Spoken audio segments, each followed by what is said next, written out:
be a little bit confusing because there's only one network. But in general, you have to realize there may be more than one network. You may come into one network. In one case, you're routed by the triage nurse, whether you go to the intensive care unit or to the emergency room, or whether you go to some other, quarantine station for infectious disease or what have you. So here we have a network enter, and that's associating you with this particular network. And if you go look at it, it says, what's the name of the network? It's network. That's that network we saw down there that's associated with three types of things: docs, procedure rooms, and scopes. Okay? So here there's only one network, so it seems obvious, but in general there may be a couple networks. Okay, so this says basically, okay, you're entering this world now. When you're entering this, you're entering the network world, and that means there's sets of resources at your disposal, right?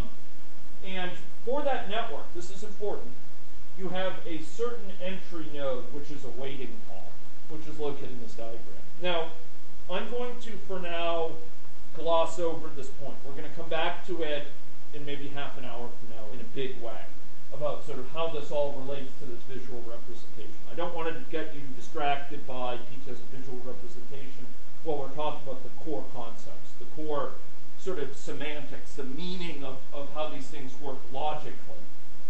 The visual thing is great, and it accompanies it in a very elegant way, but we're going to come back to it later. Suffice it to say that when you enter this network, you appear at a certain place in the diagram. Okay? And that's defined by one of these rectangles up here. This guy here, I believe. And then you have a speed in this network. Okay? So just as the resources like docs had speeds, when you enter this network, you're given a certain speed. And your speed here is the same as the doc's speed. The doc has the same speed as the patient's in it. Okay. Mind you, this could be an expression. Like maybe you'd have two types of speed, one for patients who are on wheelchairs and one for patients who are walking.